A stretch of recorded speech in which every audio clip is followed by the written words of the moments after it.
शत्रुदेव की जय। कथनी और करनी में क्या अंतर है? करनी आचार है तो कथनी विचार। आचार और विचार दोनों का मेल आवश्यक है। आज के युग में इनके बीच साम्य बहुत कम देखा जाता है। उदाहरण के लिए सत्य की बात करना या सत्य बोलने का उपदेश देना बहुत ही सरल है, जबकि सत्य का आचरण करना बहुत ही कठिन। जैसा मुख से कहा जाए उसे वैसा ही करने में उतारा जाए, तभी कथनी की सार्थकता है। मुख से दिए गए ज्ञान उपदेश बिना आचरण में उतारे निरर्थक है। विचारों की कसौटी आचार और आचरण की आचरण रहित उपदेश या विचार सारहीन है।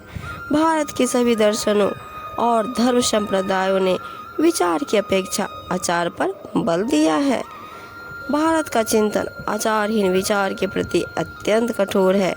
जिस प्रकार गधे पर पुस्तकों के गट्ठर का बोझ लाद देने पर गधा गधा ही रहता है, वह पशुता छोड़कर मनुष्य नहीं बन जाता, उसी प्रकार सद्विचारों का बोझ ढोता हुआ मनुष्य सदाचारी नहीं बन सकता। कथनी का संबंध वाणी से है।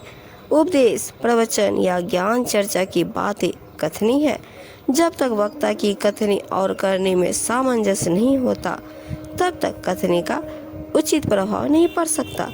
जो व्यक्ति दूसरों को ज्ञान उपदेश देता है, उसे स्वयं भी संपन्न होना चाहिए। यही कारण है कि एक संत ने वेद पाठे की उपमा मेढक से की है। वेद पढ़े जनु बटु समुदायी, अर्थात वेद पढ़ना तादुर ध्वनि जैसा है। इस प्रकार आचरण का महत्व विचार से अधिक है। आचरण के अभाव में सत्य का उपदेश बकवास है।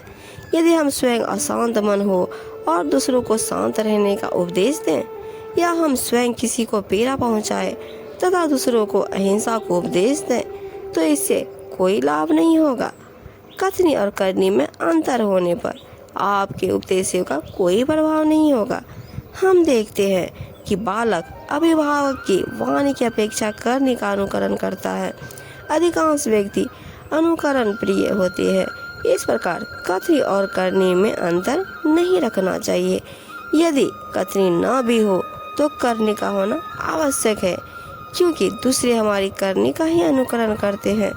कबीर साहब जी बहुत ही सुंदर साखी में बताते हैं, साखी लाए बनाए के इद उद अक्षर काटी, कहे कबीर कब लगी जिए जूठी पत्थर चाटे। कबीर जी कहते हैं कि कवि बनकर कथनी की मान बढ़ाई के लिए इधर उधर के अक्षर काट छाट कर साखी छंद बनाकर ले आए।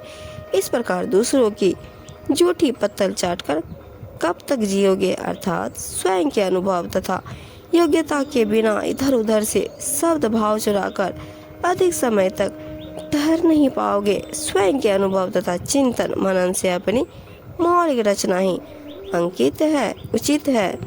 आप रखिए प्रमोद ये शून्य ज्ञान अकड़ा दी, तुस्कूटे कुन बाहिरा कछु न आवे हाथी। साहब जी बोलते हैं, पहले स्वयं को ज्ञान आचरण की स्थिति में रखो, तब दूसरों को उपदेश देना चाहिए। तभी श्रोता तुम्हारे ज्ञानपूर्ण वक्तव्य को सुनेंगे, उससे प्रभावित भी होंगे और उसे अपने जीवन में भी उतारेंगे। व्यर्थ में कथन करने से कोई लाभ नहीं होगा। कुकस कूटे कन बिना बिन करनी का ज्ञान, जो बंदूक गोली बिना भरक न मारे आन। कबीर साहब जी कहते हैं, स्वयं बिना आचरण किए ज्ञान का कथन करना ठीक इसी प्रकार है जैसे चावल के बिना खाली भूसी को कुड़ना। जिस प्रकार वास्तविक गोली के बिना बंदूक में केवल स्वर होता है, वह दूसरे को मार नहीं सकती, अर्थात जैसा कहो वैसा ही करना चाहिए। कथनी मीठी खांड सी, करने विष की लोय, कथनी से करनी करे विष से अमृत होए। कबीर साहब जी कहते हैं, ऐसे कपटी लोगों से हमेशा सावधान रहना चाहिए, जिनकी कथनी खांड जैसी मीठी होती है, परंतु उनकी करनी विष के गोले की भांति भयंकर महादुखदायी होती है। पवित्र कथनी के अनुसार यदि करनी भी किया जाए तो विष जैसी बुराइयां भी अमृत बन जाती है और वह दिनहीन व्यक्ति भी उत्तम बन जाता है।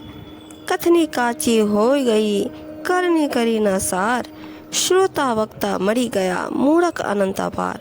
साहब जी बताते हैं, यदि कहे हुए ज्ञान को उचित रूप से अपनी करनी में नहीं उतारा तो वह कथनी कच्ची मानी जाएगी, अर्थात अर्थहीन मानी जाएगी। इस प्रकार बिना आचरण ऐसे कथनी से न जाने कितने मूर्ख श्रोता और वक्ता प्रपंच में पढ़कर मर गए हैं।